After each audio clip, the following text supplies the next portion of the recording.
আসসালামু আলাইকুম রহমতুল্লাহি ওবরাকাতু। আশা করছি সকলে ভালো আছেন। আমিও আলহামদুলিল্লাহ ভালো আছি। বর্তমান আমাদের মাঝে সবার মাঝেই একটি প্রশ্ন ঘুরপাক খায়, তা হচ্ছে পিআর পদ্ধতিতে নির্বাচন সিস্টেমটা কি, পিআর মানে কি? আর তা হচ্ছে মনে করেন পিআর এর শব্দ দুটো হচ্ছে এই ইংলিশের আর কি, বড় শব্দ থেকে এগুলোকে অক্ষরগুলোকে সহজে বলা হয়। পি শব্দর মানে হচ্ছে প্রপোর্শনাল, আর আর মানে হচ্ছে রিপ্রেজেন্টেশন, বুঝছেন? যার অর্থ হচ্ছে আনুপাতিক প্রতিনিধিত্ব পদ্ধতি। মনে করেন একটি ক্লাসে এই 100 জন ছেলে আছে, ছাত্র আছে।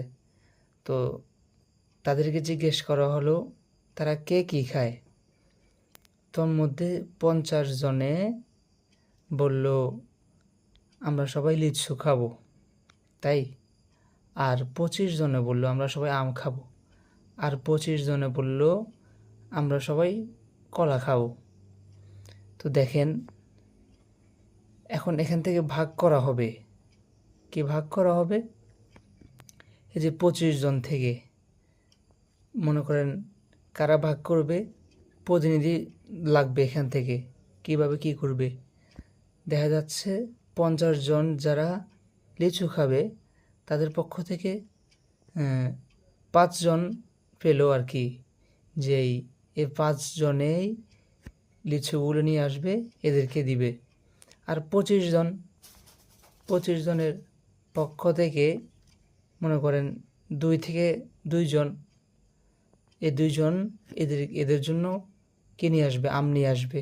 আর 25 জনের যারা কলা খাবে ওদের থেকে আরও 2 জনে কলা নিয়ে আসবে ওদের জন্য।